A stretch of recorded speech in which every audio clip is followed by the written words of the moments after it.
गो। कोई मेरे से सवाल करे कि आप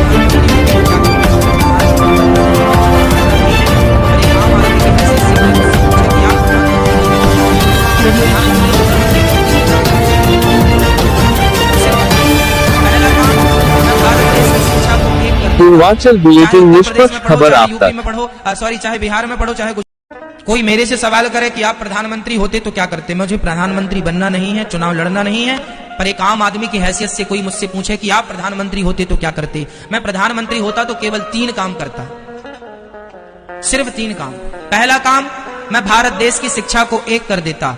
चाहे उत्तर प्रदेश में पढ़ो, चाहे यूपी में पढ़ो, सॉरी, चाहे बिहार में पढ़ो, चाहे गुजरात में पढ़ो, चाहे राजस्थान में, चाहे पंजाब में, एक देश एक शिक्षा। नेता का बेटा भी वहीं पढ़ेगा और मजदूर का बेटा भी वहीं पढ़ेगा। ये शिक्षा, ये प्रधानमंत्री मैं होता तो मैं पहले देश की शिक्षा को एक करता। दूसरा, मैं सारे हॉस्पिटलों को तंदुरुस्त करूंगा पहले तो, कि पूरे देश में कोई बीमारी से ना मरे। हर क्षेत्र में, हर जिला में ऑक्सीजन बनने की सुविधा हो, हमें ऑक्सीजन की सप्लाई बाहर से ना करनी पड़े, हम ऑक्सीजन खुद बनाएंगे। हम देश में खुद जो जरूरत है, आवश्यकता है।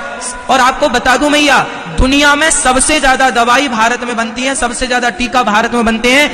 यहां तक कि पोलियो का टीका भारत में बना, वर्तमान में कोरोना का टीका भारत में। हमारे देश में टैलेंट की कमी नहीं है, हम मुंह नहीं ताकते कि भैया तुम कोरोना का टीका हमें दे दो, तुम चूल्हे में जाओ, हम खुद बना लेंगे। भारत टैलेंटेड व्यक्ति है, भारत के अंदर टैलेंट की कमी नहीं है। हमने सारी दवाइयां बनाई। आज पहले वो होती थी ना, दाग दाग हो जाते तो उसका टीका लगता। आज बच्चों को जितने टीका लगते हैं उनमें 90% टीका भारतीय टीका है, वो सबसे सस्ते हैं और उपयोगी हैं। हम भारतीय लोग ना दवाई भी खूब बनाते हैं, पर इलाज नहीं दे पा रहे हैं क्योंकि नीतियां खराब है। यदि मैं प्रधानमंत्री होता तो देश की चिकित्सा को एक करता, सबके लिए दवाई फ्री, सबके लिए इलाज फ्री, बीमारी से कोई ना मरे, अपनी मौत से मरे तो मरे, पर बीमारी से कोई ना मरे।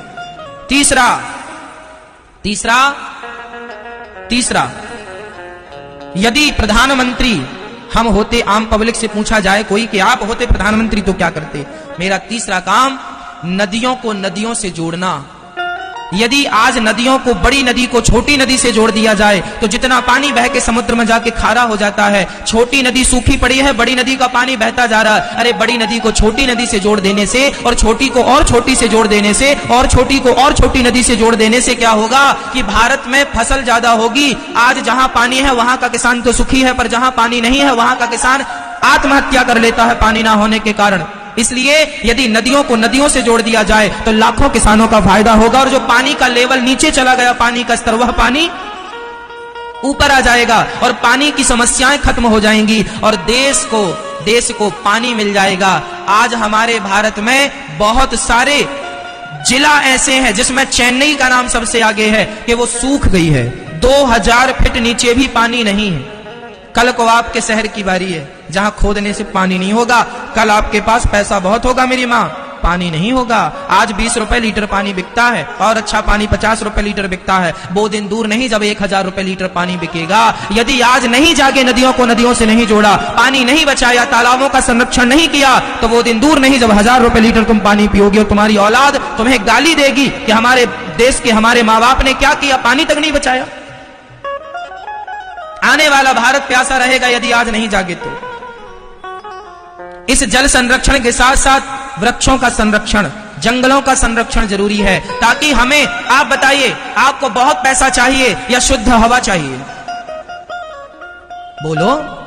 कल को आपकी जान पर बन पड़ेगी तो पैसा काम नहीं आएगा। अभी कोरोना काल में सबके पैसे धरे के धरे रह गए, ऑक्सीजन भी नहीं मिली।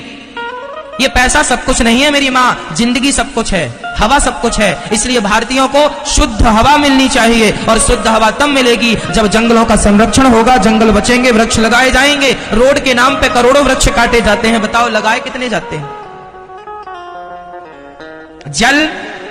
जल में वृक्ष भी आ गए, प्रकृति, चिकित्सा और शिक्षा। पहले हमें इनमें काम करना चाहिए, जरूरत है इन चीजों की। बताओ आज देश को इन 3 मुद्दों की जरूरत है कि नहीं? 3 कामों की जरूरत है कि नहीं? पर कोई भी सरकार अपनी सरकार बनाने के लिए इन 3 में से एक भी चीज ऐड नहीं करती। चाहिए ना कि ये चीजें हों, तब देश समृद्धवान बनेगा। आज इन्हीं चीजों पर तो अमेरिका ने काम किया है, तो आज वो संयुक्त राष्ट्र बन के बैठा। आज इन्हीं चीजों में तो जापान ने काम किया है, तो वह सबसे पावरफुल बन के बैठा है। चाइना हमसे आबादी में बड़ा है, लेकिन फिर भी वो इस काम पे लगा हुआ है, इसलिए आज बहुत पावरफुल ताकतवर बन के बैठा है। और हम दिनों दिन कमजोर होते जा रहे हैं। किस बात पर? इसी बात पर कि हम लोग ध्यान नहीं दे रहे हैं अपनी शिक्षा पर, अपनी चिकित्सा पर, अपने देश पर। आज भारत में परिवारवाद है। परिवार, ये मेरा बेटा है तो यही नेता बनेगा, यही देश चलाएगा। योग्य है, तुम चूल्हे में जाओ, तुम योग्य हो तो हो, पर ये बेटा है हमारा इसलिए चलाएगा। भले भले वो बिल्कुल अनपढ़ है, भले उसको काखा गाखा का ज्ञान नहीं है, पर नेता है इसलिए। क्या करोगे अब? चलो हम तो आपको भागवत सुनाए।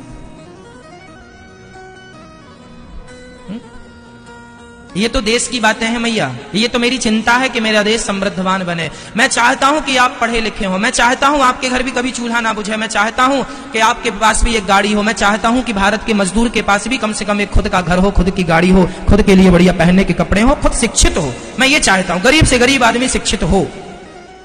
मेरा भारत तब समृद्धवान बनेगा जब 135 करोड़ लोग समृद्धवान बनेंगे। गरीबी बहुत देखी है माँ, बहुत गरीब है मेरा देश। आज भी लोगों के पास खाने को रोटियां नहीं है। कुछ लोगों के यहाँ कुत्ते बिस्किट खा रहे हैं, पर कुछ लोगों के यहाँ बच्चों को खाने को रोटियां नहीं है। बहुत दर्द आप लोगों में पता नहीं किस किस ने देखी गरीबी।